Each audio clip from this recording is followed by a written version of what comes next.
पूरी दुनिया में मशहूर 7 लोगों के आखिरी वर्ड क्या थे, यानी मरने से पहले इन लोगों ने क्या कहा, आइए जानते हैं इस वीडियो में। इस लिस्ट में एल्बर्ट आइंस्टीन और अलामा इकबाल जैसे लोगों के भी नाम हैं, तो चलिए वीडियो शुरू करते हैं। Number 1, Diana princess of Wales. 1 जुलाई साल 1961 में डायना प्रिंसेस का जन्म यूनाइटेड किंगडम के सैंड्रिघम नाम के शहर में हुआ था। अगर आप इन्हें नहीं जानते तो आप किंग चार्ल्स को तो जानते ही होंगे। दरअसल डायना प्रिंसेस ने किंग चार्ल्स से ही शादी की थी। हालांकि ये शादी ज्यादा लंबे वक्त तक तो नहीं चल पाई और दोनों ने डाइवोर्स लेने का फैसला किया। लेकिन डायना प्रिंसेस को एक समय में पूरी दुनिया जानती थी, क्योंकि दुनिया के किसी भी कोने में अगर किसी इंसान के साथ बुरा होता था तो उसके खिलाफ वो आवाज जरूर उठाती थी। और सिर्फ इतना ही नहीं, डायना की मुलाकात एक बार एक एड्स के पेशेंट से हुई थी और डायना ने उन्हें गले लगाकर कहा था कि तुम जल्दी ठीक हो जाओगे। और ये पहला वाकया है जब किसी इतनी मशहूर सेलिब्रिटी ने किसी एड्स के पेशेंट को गले लगाया हो। लेकिन 31 अगस्त 1997 में एक एक्सीडेंट के दौरान उनकी मौत हो गई और डॉक्टर बताते हैं कि इस दुनिया को अलविदा कहने से पहले उनके आखिरी अल्फाज थे कि oh my God what happened. हालांकि बहुत से लोग इसे एक हादसा नहीं बल्कि इसे कत्ल की शक्ल भी देने की कोशिश करते हैं, लेकिन हकीकत ये है कि अपनी खूबसूरती और अपनी काबिलियत के दम पर पूरी दुनिया में अपनी पहचान बनाने वाली डायना अब हमारे बीच नहीं है। नंबर 2, अलामा इकबाल। अलामा इकबाल पाकिस्तान की एक बेहतरीन शायर रह चुके हैं, जिनकी शायरियों को आज भी बड़े प्यार से सुना और सुनाया जाता है। अलामा इकबाल का जन्म 9 नवंबर 1877 सियालकोट पाकिस्तान में हुआ था और शुरुआती पढ़ाई तो इन्होंने लाहौर से पूरी की, लेकिन आगे की पढ़ाई के लिए ये जर्मनी चले गए और वहाँ से इन्होंने PhD पूरी की। और हैरानी की बात तो ये है कि जर्मनी में ये इतना ज्यादा पॉपुलर है कि आज भी इनके नाम की एक सड़क जर्मनी में मौजूद है। हालांकि 21 अप्रैल 1938 को वो इस दुनिया को अलविदा कह गए। और इंटरेस्टिंग बात यह है कि अल्लामा इकबाल को अपनी मौत से पहले ही पता था कि अब वो इस दुनिया से जाने वाले हैं, इसलिए वो अपने दोस्तों के बीच बैठे और अपने सर पर हाथ रखकर या अल्लाह बोला। उसके बाद उनकी डेथ हो गई और उनकी ये आखिरी वर्ड्स भी थे। Number 3, Albert Einstein. आप में से शायद ही कोई इंसान होगा जो अल्बर्ट आइंस्टाइन को नहीं जानता होगा, क्योंकि साइंस की दुनिया में अगर किसी इंसान का दर्जा सबसे ऊपर है तो वो है अल्बर्ट आइंस्टाइन, जिन्होंने अपने आविष्कारों और अपने दिमाग की काबिलियत से लोगों को जिंदगी जीने का नया तरीका सिखाया है। अल्बर्ट आइंस्टाइन का जन्म 14 मार्च 1879 में हुआ था। ये फिजिक्स के एक प्रोफेसर थे और आज आप और हम जिस एनर्जी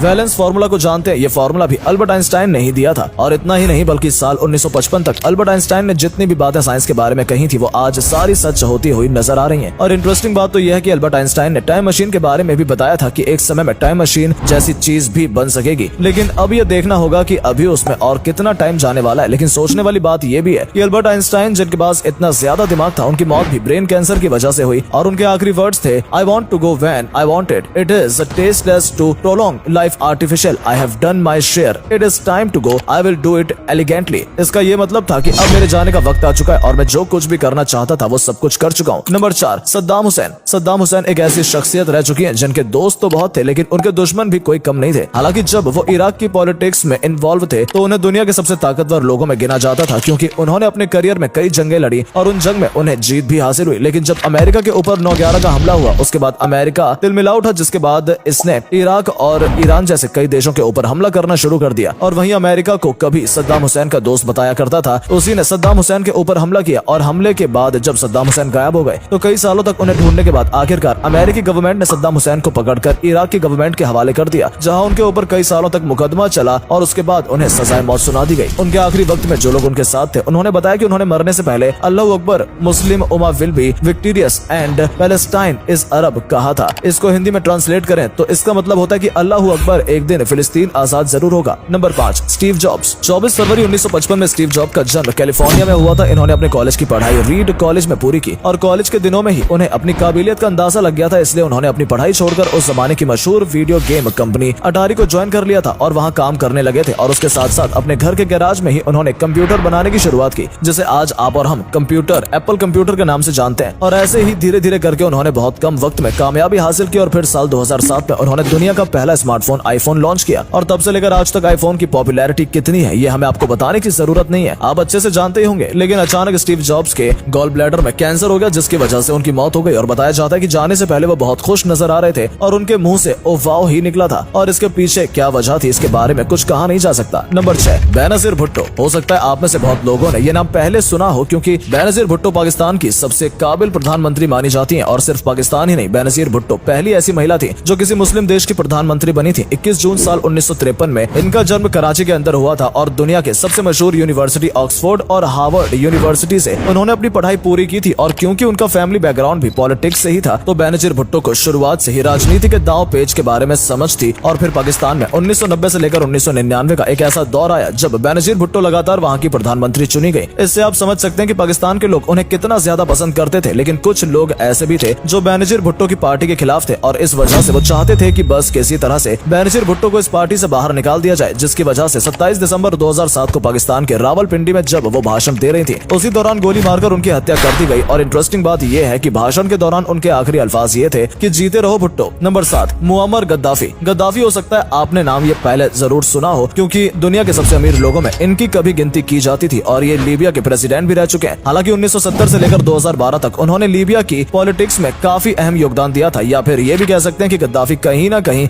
लीबिया देश में तानाशाही से सरकार चलाना चाहता था, क्योंकि जब तक वो लीबिया का प्रेसिडेंट था तब तक लीबिया के अंदर कोई इंसान बिना उनकी परमिशन के कुछ भी नहीं कर सकता था। इस वजह से लीबिया की जनता उनसे काफी नाराज थी और इस नाराजगी की सबसे बड़ी वजह ये थी कि जहां लीबिया के लोग भूखे मर रहे थे, उसी समय उनके घर के बाथरूम से लेकर बेडरूम को गोल्ड से तैयार किया जा रहा था और ये बात लोगों को बिल्कुल भी पसंद नहीं आई, जिसकी वजह से लोग इनके खिलाफ हो गए और एक लंबे संघर्ष के बाद लीबिया के लोगों ने 20 अक्टूबर 2011 को गद्दाफी का कत्ल कर दिया। और आपको बता दें कि ये कत्ल लीबिया के किसी एक इंसान ने नहीं बल्कि पूरी भीड़ ने किया था और मरने से पहले उनके आखिरी वर्ड्स यही थे कि आखिर मैंने तुम्हारा क्या बिगाड़ा है। तो दोस्तों, ये थे दुनिया के 7 ऐसे मशहूर लोग जो किसी समय में पूरी दुनिया में मशहूर हुआ करते थे, लेकिन कुछ लोगों को तो कुछ बातें बोलते वक्त ये अंदाजा भी नहीं था कि ये उनके आखिरी अल्फाज भी हो सकते हैं, जिनमें सद्दाम हुसैन और गद्दाफी जैसे लोग भी शामिल हैं। तो अगर दोस्तों आपको वीडियो पसंद आई या वीडियो के जरिए कुछ जानने का मौका मिला हो तो हमारी वीडियो को लाइक करें, और अगर आप इस वीडियो को फेसबुक पर देख रहे हैं तो हमारे फेसबुक पेज को भी जरूर लाइक और फॉलो करें ताकि ऐसी ही वीडियो आप तक पहुंचती रहे। धन्यवाद।